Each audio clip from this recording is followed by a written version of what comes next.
Kaya at nandito tayo upang ating matunghayan ang posibleng manner o mga pamamaraan sa magiging operasyon ng steel rolling mill na balak nilang itayo. Ang pangunahing nilalayon po ng ating public hearing ngayon ay maipresenta sa atin ng Del Pilar Steel ang kanilang plano. At kami rin po ay kasama ninyong makikinig at manunood upang magkaroon kami ng ideya para sa pagdidesisyon. Marami pong salamat. Magandang umaga po.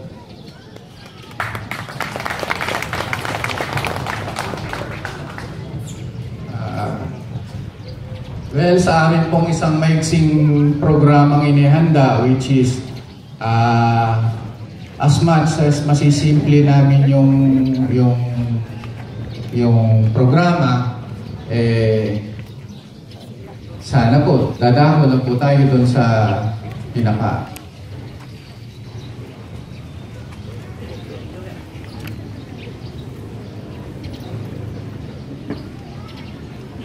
Magandang umaga po sa inyong lahat.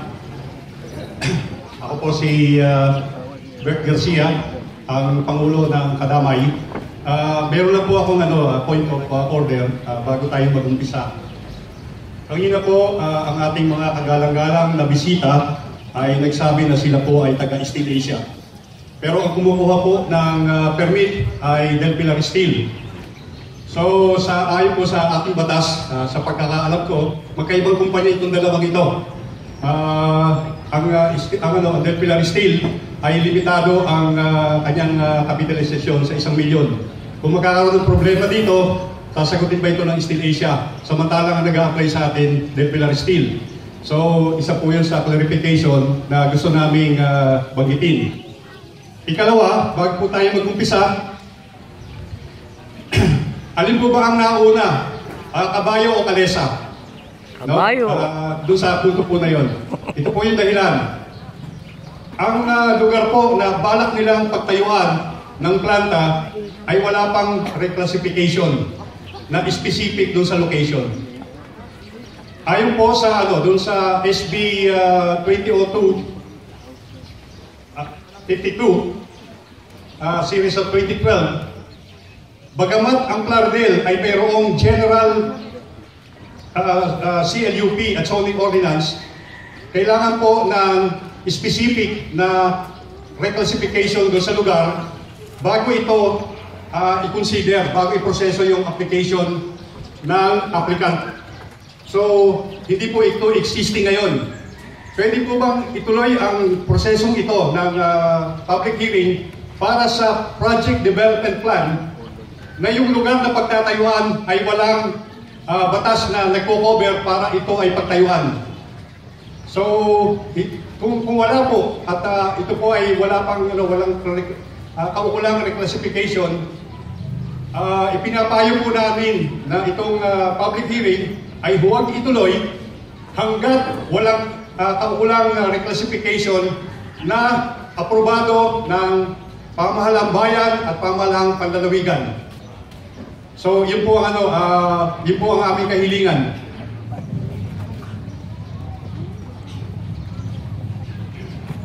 Engineer Garcia, ginagalang po namin yung, sabi nyo nga po, clarificatory question.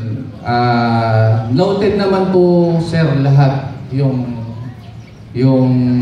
inyong clarificatory. Now, ang sa amin lang po, is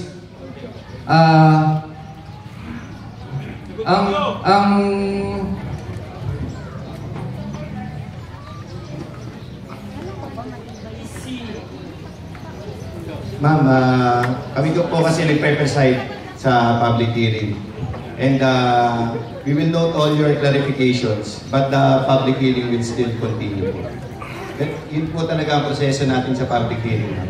We will note everything. Pwede po kayong mag-appeal, pero lahat po ng inyong tinanong, isasama po namin sa aming sa minutes, naka-minutes po yan, it's on record. At para makapag-present na po yung ating mga kasama. Salamat po. And mamaya po, bibigyan kayo ng pagkakataon na makapagsalita at masabi po yung mga katanungan nyo. Mamaya na po, pwede naman, meron po tayong nasa schedule para matuloy lang po yung schedule natin. Lahat po ng tanong nyo, bibigyan kayo ng pagkakataon mamaya. Thank you po.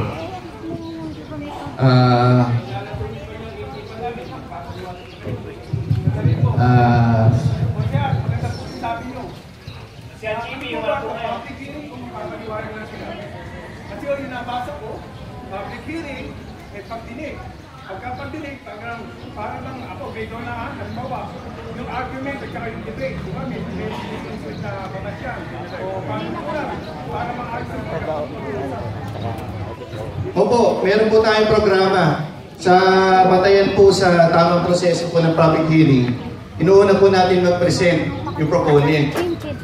Ito po yung ayon po sa batas, ito yung pagkakataon nilang madinig sila. Yan po ang ng public hearing. Dahil sila po ang nag-apply sa atin ng negosyo, nag-apply po sila sa atin ng negosyo, sila po yung binibigyan ng pagkakataon natin na madinig po ng taong bayan, tsaka po magre-react yung taong bayan. Tama po yung sinabi nyo, tama po. Opo, tama po. Kaya ito po ay pagpe-presente po natin sila, pagkatapos po nun, tsaka po natin didinggin yung inyong mga tanong. Sige po sir, thank you. Para lang po hindi magulo. Para hindi lang po magulo. Para lang po magkaroon ng proseso tayo sinusunod. Opo, pakisunod lang po yung alituntunin natin. Mamaya po, Tito Lani, yan po talaga yung tamang proseso. Kailangan po mahinahon tayo. Yun lang po, ganun na po talaga kasimple ang programa. Magpe-present tapos magtatanong. Para po magkaroon ng tuloy-tuloy na programa. Okay po. Hindi na po, dapat po tayo lahat, mahinahon, makinig, mamaya pakikinggan din namin kayo. Yun po talaga ang proseso.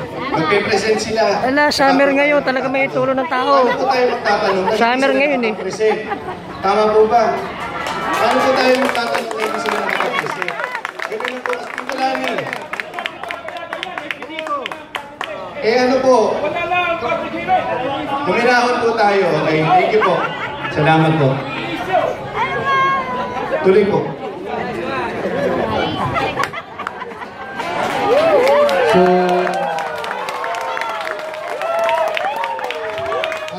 nagkakaroon po, kaya nung nasabi ko po sa inyo kanina, unang proseso po ito Kaya hinihiling po namin sa inyo, pansamantala, tunghayan, pakinggan, alamin, at tumuko tayo doon sa inyong gustong malaman.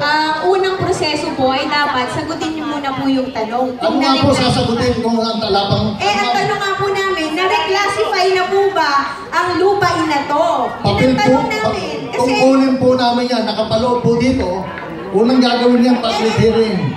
Hindi na po nasasagutin. Kami po ang be-verify niyan. Ganito, kaya samantala po, pasensya na po kayo, pakituloy po natin yung programa.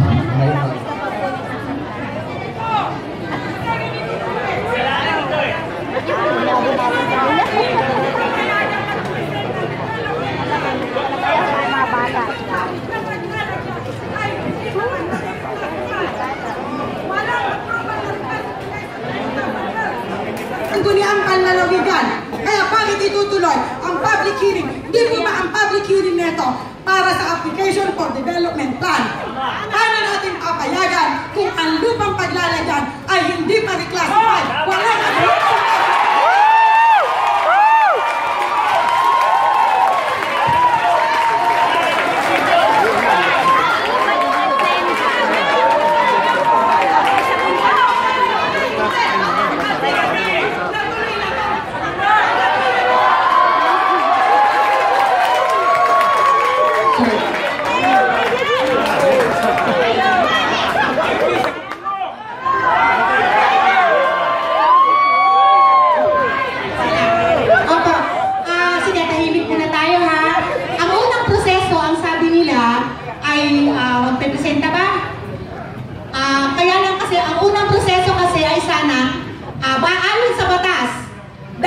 Hindi in-accept ang aplikasyon kasi dapat kompleto ang papeles ng development plan at land plan at engineering plan.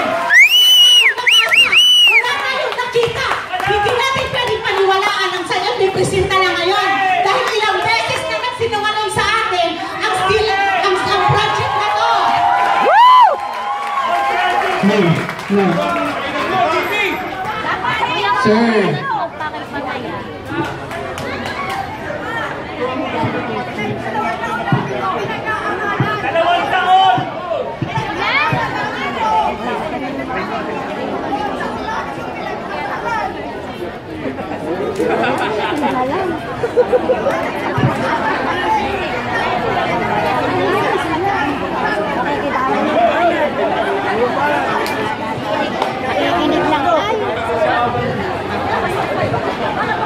Ito po ang dalawang taon naming pinag-aralan. Ayun, nagkakagtataka kung bakit ang Skip Asia hindi makasunod sa mga nilang isang-win na requirements. Kami po mga nagsimagalan dito sa talunan. Ang mga magulang namin magsasaka, tricycle driver. Pinag-aral kami para hindi sila mahalina ng mga taong tulad nyo.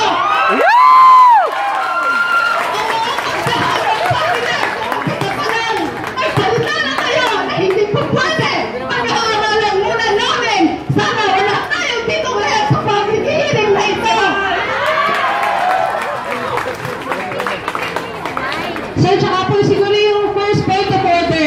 Itong mga taga-Steel Asia na to, hindi naman po kayo nag-a-apply ng project. Tama po ba na Del Pilar Steel? Tama po, Del Pilar Steel. Nasaan po ang mga opisyal ng Del Pilar Steel? Pero nag-a-apply dito, bakit kayo umahanap sa amin? Puro pa naman ang ginagawa niyo. Pag dumating dito, yung board of, kung sino man yung taga Del Pilar Steel, we will be happy to entertain them. Pero hanggang hindi yung tamang applicant ang humaharap dito para sa public hearing, this can be considered null and void. Yun lang. Okay na siya. Pwede po ba? Sabi nga nila kung hindi, natin. Kami naman ang sabihan mo. Ayan yung nakakasama niyo.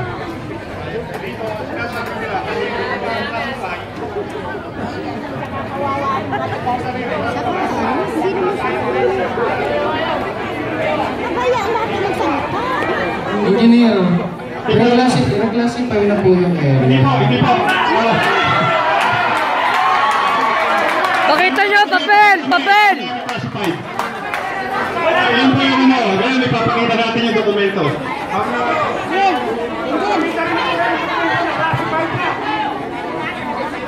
May pinaghahawakan po kaming dokumento na nagsasabi ng lupa nito hanggang yun, agricultural pa rin.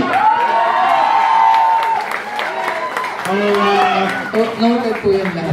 Sabi nga po natin. Pero noted din, yung in-note lang po na nagsabi kami na itong public hearing na ito para sa project development plan ng Pilar Steel ay hindi dapat na, in the first place, hindi dapat na ginanap.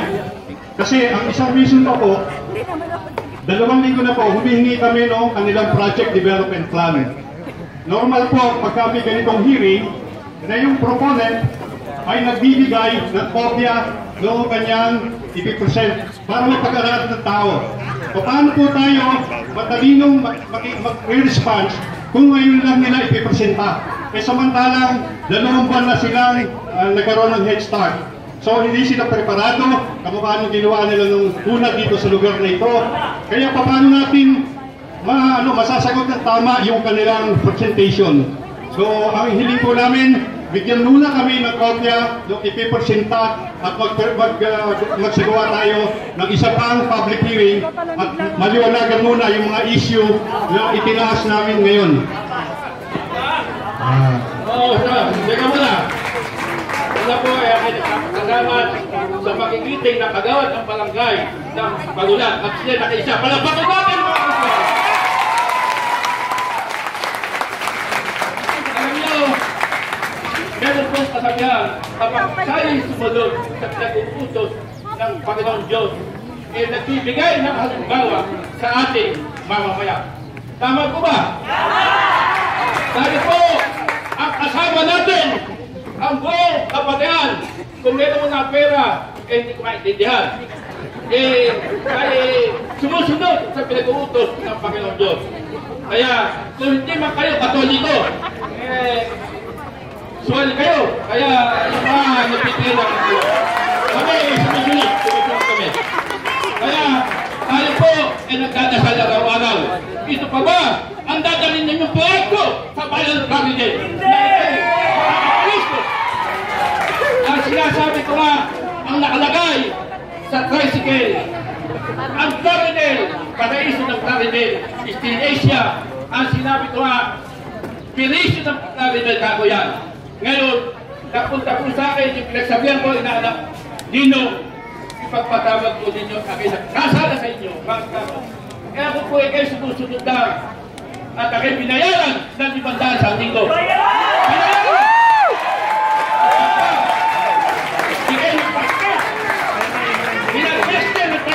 Pala ang mga tao. Kaya, himingi ang tawag sa akin na anak ko. Ang sabi ko nga, inaanak, kung hindi ka nagpunta sa akin, akasalin ko na, kukulay na kita, hindi na kayo inaanak. Maraming salamat po.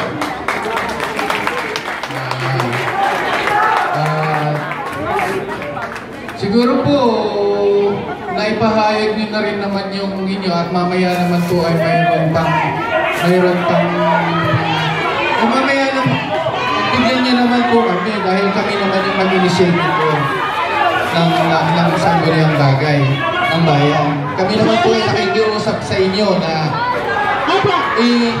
at tinatanong na po namin kung gusto nyo pong ituloy yung public hearing ng Del Pilar Steel. Bumala po sa amin yung Del Pilar Steel, yung mga taga-Steel Asia po na nagpakilala kanina, obviously, that's not them. So, nasa po yung applicant? Steel Asia lang po ang nandito. At nasaan po yung sinasabi niyong reclassified na yung lugar? Para lang po, hindi masayang ang oras natin lahat. Kasi nga, sabi mo meron. Ilabas mo. Nagtatago nga eh. Bagay si Mayor, dapat narito yung Mayor natin para malakanagan niya. At saka, mga kabarangay, 7 sa konsel ng Parulan, lahat tumotol na.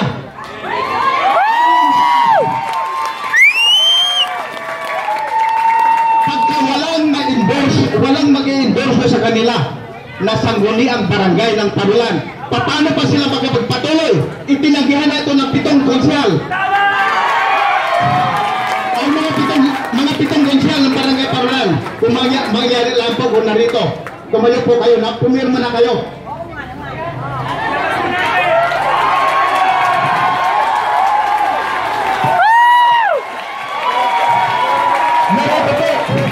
Narito po yung manifesto. Pumama na.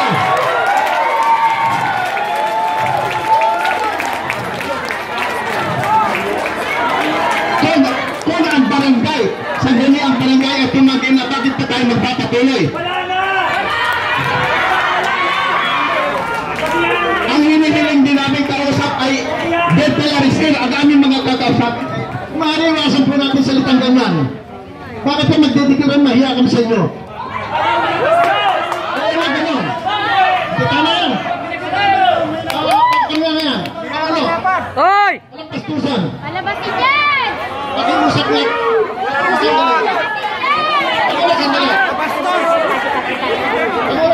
Mabilis sinabi niya kasi wala naman bastusan. Uno, nag-uusap tayo ng formal sa opisina ng ating inamahal na mayor. Nakiusap po kami sa inyo na kung maaari. Kumalang kayo! Nakiusap. Nakiusap po kayo, nagpakalaman po.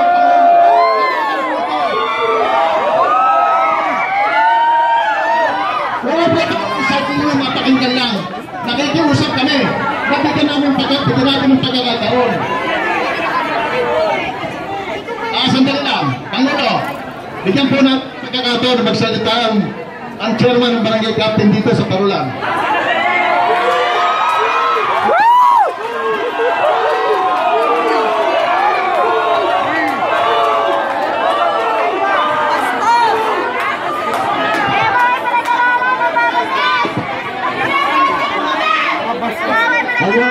Mo sa bineta kita. Mga kabarangay, baka napamuhin sa iyo, walang ginagawa.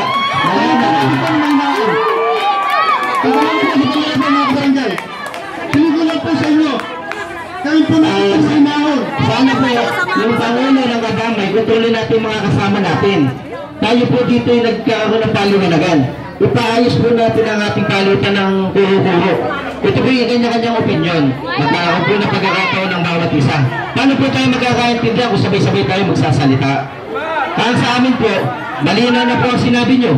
Meron ng desisyon ng council. Naipahayag nyo na po yun. Hindi na po natin kailangang humiyaw. Hawak nyo na po yung dokumento na nagsasabing pirmado yung konsern namin. Ano pong pag-uusapan natin sa amin sa side ng barangay? Kaya nga po, ako po,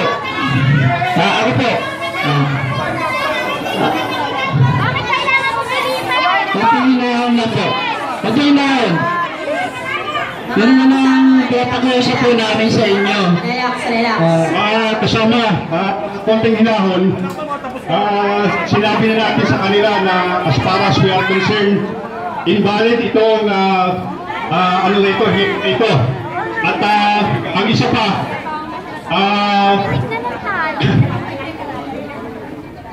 pa, hiningi natin itong kopya. Hanggang ngayon wala tayong nakukuha. So, effectively hindi tayo makakasagot dun sa kanilang mga magbubukit po tayo at magka-tricycle. So, mahina po yung pinanggagalingan natin. Kaya sa palagay nila, kung matutuloy ito. So, pakiusap ko lang po, kayo sabay. Alam ko po na ulit niyo. Pero, ito naman po pinuntahan natin para tayo matuloy. Naka-register naman siguro sa minutes of meeting na tinatihan namin ito. Unang-una, so, ano lang tayo, pabayaan natin magtuloy ito. Basta ang sinasabi natin, hindi balido ito at ang konseho ay gumagawa ng isang illegal na aksyon sapagkat walang ganayan ang pagsasagawa ng public hearing na ito ngayon. Yun po yung ating stand. So, pabayaan po muna rin sila makapagpatuloy. Maraming salamat po. Dahil po, kanina nga po, pagkamit kami may programa ng Sangguniang Bayan, humiling po kayo na magkaroon pang samantalang pagsalita.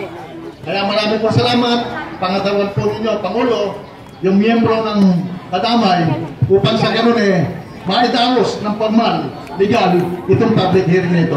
Marami po salamat sa inyo. Basta recap lang po ulit, no? Recap. Ito po, sa ganang amin, ang public hearing na ito ay invalid. Hindi nila nasagot yung reclassification. At yung mga taong nandito ay hindi nila nire-represent ang Tular Steel. Ang mga taong nandito ay nasa Steel Asia. Magkaibang kumpanya po yun. Sa lahat po na nandito, dapat klaro yun. Dapat suriin ninyo, pakinggan ninyo. Pero sa ganang amin, na pinag-aralan to ng 2 taon, wala dapat public hearing na nagaganap ngayon. Salamat po. Maraming salamat din po. Kaya nang nasabi ka po sa inyo, malala kayong makinig. Kung wala kayong interest makinig, nasa sa inyo po yun. Kung kaya po, ito po ang public ng aming trabaho. Kaya pasensya na po kayo, tutuloy po namin ang programa ng public hearing. Noktig po nun sa inyo mga sinabi. Nakatala po yan. At kung maaari po, lalagay po natin sa formal yung inyong mga kakahiyan at mga katanungan na yan. Diyan po papasok ang aming pag-aaral.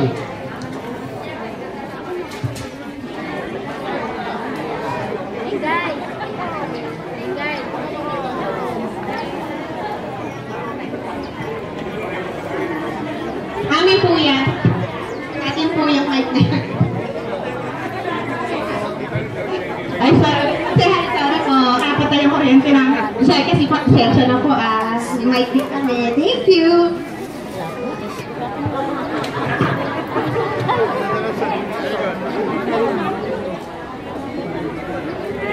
Okay. Ito naman po tuloy natin at ng pare-pareho natin. Kami naman po dito sa Sangguniang Bayan makikinig ngayon din po para makita namin